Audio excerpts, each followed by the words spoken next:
நம்ம நெக்ஸ்ட் பார்க்க போகிறது மெயிலிங்ஸ்லேயே லெட்டர் மெத்தட். ஸோ இது வரைக்கும் நம்ம என்வெலப்ஸில் பார்த்தோம், லேபிளில் எப்படி மர்ஜ் பண்ணது பார்த்தோம். இப்போ லெட்டர் டைப்பில் எப்படி மர்ஜ் பண்ணுறதுன்னு பார்க்கலாம்.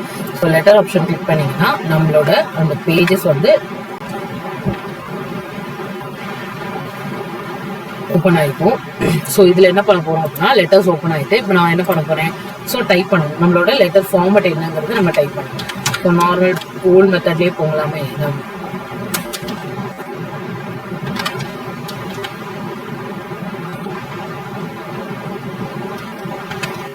சாரி,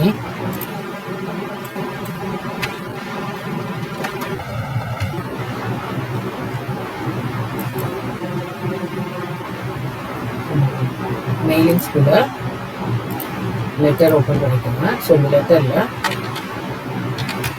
டைப் பண்ண ஆரம்பிங்க. நான் இதில் வந்து டிஃபால்ட் அட்ரஸ் வந்து நான் ஆல்ரெடி சூஸ் பண்ணி வச்சுருந்தேன். டிஃபால்ட் அட்ரஸே நான் கொடுக்கலான்னு பார்க்குறேன். ஸோ நான் வந்து என்னோடய டிஃபால்ட் அட்ரஸ் வந்து காப்பி பண்ணிக்கிறேன். என்னோட டிஃபால்ட் அட்ரஸ்லேயே நான் வந்து கொடுத்துறேன். ஓகே, ஸோ நெக்ஸ்ட் வந்து டூ அட்ரஸ் கொடுத்துடலாம். ஸோ டூ அட்ரஸில் ஒவ்வொரு பேரண்ட்டோட இண்டிவிஜுவல் பேரண்ட்டுக்கும் நம்ம வந்து போகணும் அப்படின்னு நினைக்கிறோம் அப்படின்னா நம்ம என்ன பண்ணணும்,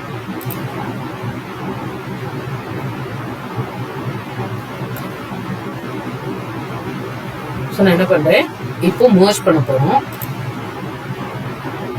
சேம் இதே கான்செப்ட்லேயே போய் நீங்கள் ஸ்டெப் பை ஸ்டெப் பண்ணாலும் பண்ணலாம். இப்போ நான் பண்ணுறது வந்து இந்த மேலே இருக்கிற இந்த மெனு கான்செப்டில் போய், ஸோ நியூ லிஸ்ட் வேணாலும் நியூ லிஸ்ட் நீங்கள் ரெடி பண்ணலாம். அதாவது டைப் பண்ணணும், ஒவ்வொன்றா டைப் பண்ணி நீங்கள் ஓகே கொடுக்கலாம். அப்படி இல்லை அப்படின்னா எனக்கு ஆல்ரெடி என்கிட்ட இருக்கிற அந்த லிஸ்ட்லேயே நான் வந்து சூஸ் பண்ணிக்கிறேன். இதுதான் எக்ஸிஸ்டிங் லிஸ்ட். என்கிட்ட இருக்கிற லிஸ்ட்லேயே நான் வந்து செலக்ட் பண்ணிக்கிறேன். ஸோ இதை வந்து மெயிலிங்ஸில் என்னோட லிஸ்ட்டில்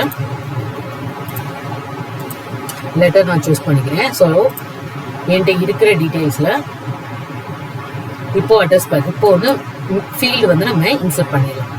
ஸோ நம்ம ஃபர்ஸ்ட் என்ன ஃபீல்டு இன்சர்ட் பண்ண போகிறோம், ஸோ ஃபாதரோட நேம் இன்சர்ட் பண்ணிக்கலாம். ஓகே, ஸோ நெக்ஸ்ட் வந்து அட்ரஸ் இன்சர்ட் பண்ணிக்கிறேன். அட்ரஸ் 2 இன்சர்ட் பண்ணிக்கிறேன். தென் சிட்டி, பின்கோட் இன்சர்ட் பண்ணிக்கிறேன். கீழே ஃபோன் நம்பர் வேணும்னாலும் ஃபோன் நம்பர் இன்சர்ட் பண்ணிக்கலாம். ஓகே, ஸோ இப்போ என்ன பண்ண போகிறோம், இப்போ வந்து எல்லாம் மர்ஜ் ஆகிக்கான்னு நம்ம பார்க்கணும். ஸோ மர்ஜ் ஆகிக்கான்னு பார்ப்போம்.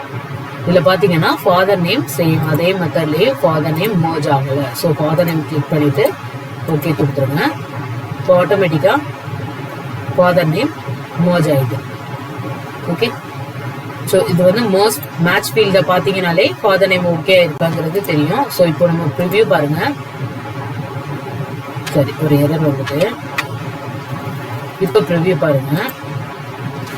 ஸோ நம்ம மோஸ்ட் பண்ண லிஸ்ட் எல்லாமே இதில் காட்டுது. ஸோ இப்போ நம்ம வந்து கண்டென்ட் டைப் பண்ணிடலாம்.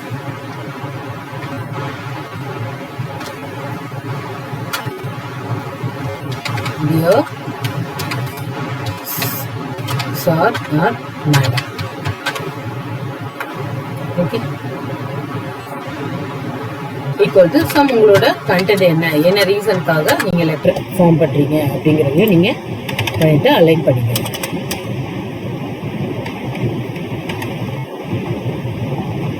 ஓகே, ஸோ இப்போ நீங்கள் தேங்க்யூ சம்திங் என்ன நீங்கள் மெசேஜ் கொடுக்கணும்னு நினைக்கிறீங்களோ அந்த மெசேஜை கொடுத்துக்கலாம்.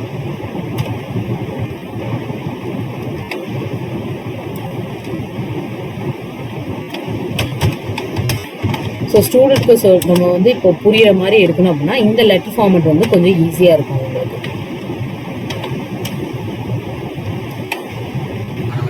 ஓகே, இப்போ நம்ம மர்ஜ் பண்ண டாக்குமெண்ட்டில் நான் இதே மாதிரியும் இதுக்கு வந்து லைன் ஸ்பேஸிங் வந்து நான் கம்மி பண்ணிடுறேன். ஸோ ரிமூவ் பண்ணிடுறேன் நான்.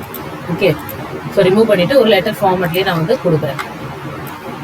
ஸோ இதில் ஒரு மர்ஜ் ஆகுதான்னு பார்ப்போமா. ஸோ மர்ஜ் பண்ணி பார்க்கலாம். நம்ம ப்ரிவ்யூ பார்த்துக்கணும். ப்ரிவ்யூ ஆஃப் பண்ணிவிட்டு ஃபினிஷ் அண்ட் மர்ஜில் இண்டிவிஜுவல் டாக்குமெண்ட்டை நம்ம வந்து எல்லா ரெக்கார்டையுமே எனக்கு மர்ஜ் பண்ணி கொடுங்கன்னு சொல்லிடுங்க. ஸோ நமக்கு மர்ஜ் பண்ணி கொடுப்போம்.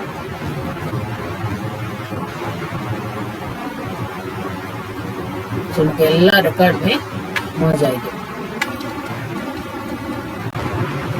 இதை நீங்கள் பிடிஎஃபாக சேவ் பண்ணிவிட்டு நம்ம லெட்டர் பிரிண்ட் பண்ணனாலும் பண்ணிக்கலாம்.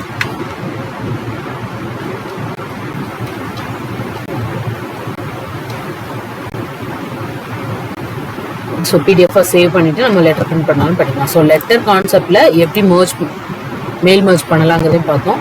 என்வெலப்ஸ் ஷேப் வச்சு என்ன மாதிரி மெயில் மர்ஜ் பண்ணலாங்கிறதையும் நம்ம பார்த்தோம். ஸோ இதுதான் மெயிலிங்ஸோட ஓவரால் வியூ கான்செப்ட் இதுதான். Okay, thank you.